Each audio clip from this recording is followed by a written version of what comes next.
नमस्कार मु सुप्रभा पाणी सिंदोल ग्राम पंचायत सरपंच आमर तिहिडी ब्लॉक रो सिंदोल पंचायत आमर सर्टिफिकेट रेवेन्यू रो नुआसाई ग्राम जोटा कि एससी विलेज दीटा वार्ड को नहीं विलेज अच्छी से विलेज टी आमर संपूर्ण क्षतिग्रस्त होती छड़ा आमर बंगालीपड़ा अच्छी जोटा सेठी निहाती 15 ରୁ 16 घर अच्छा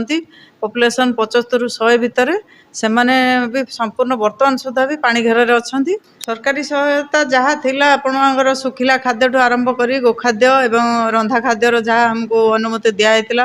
2 दिन रंधा खाद्य दिखाई आमर 31/1 एवं 2 तारिख दिन दिन रे खाଇବା व्यवस्था दिखाई एवं जहाँ चूड़ा आसला तथा गोखाद्य समस्त को सुचारू रूपे बंटन कराई वर्तमान अलग रेवेन्यू जो गोखाद्य आज आम व्यवस्था करूँ बांटियापाई एवं पाल भी किसी लोक पाल दिखाई अन्य संपूर्ण क्षतिग्रस्त जो लोक मैंने अच्छा समस्त की पाल दिज्व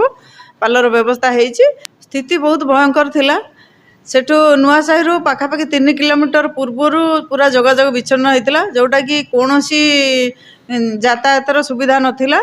जहाँ बहु कष्ट आम जो छोट डंगा लोक मैंने माछ धरिया व्यवहार करते से डंगा मध्यम किसी खाद्यपेय से पठेलु तापर जहाँ हो 31 तारिख दिन ओड्राफ टीम आमको सहयोग करथिला तापरे 1 तारिख दिन टिके कमिला परे आम ट्रैक्टर नहीं नहीं खाद्य जाइथिलु जहाँ हो जमती हो आम लोक सहयोग करूँ ता छड़ा जो एरिया गुड़ा बेसी दूषित होता जल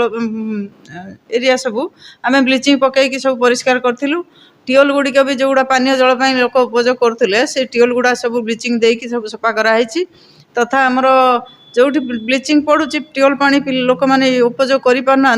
से जगार आम पाउच पानी जोटा ब्लॉक प्रशासन तरफ आसूला सब एरिया जा पाउच पानी जोगा दिखाई आम चेष्टा करचु संपूर्ण रूपे लोक मानकर समस्त सुविधा सुजोग करने वर्तमान भी से जगार पानी अच्छी जो आमर बन्या आश्रयस्थली पूर्वर से जो 3 छकी अच्छी से 3 छकी बर्तमान सुधा पानी चलती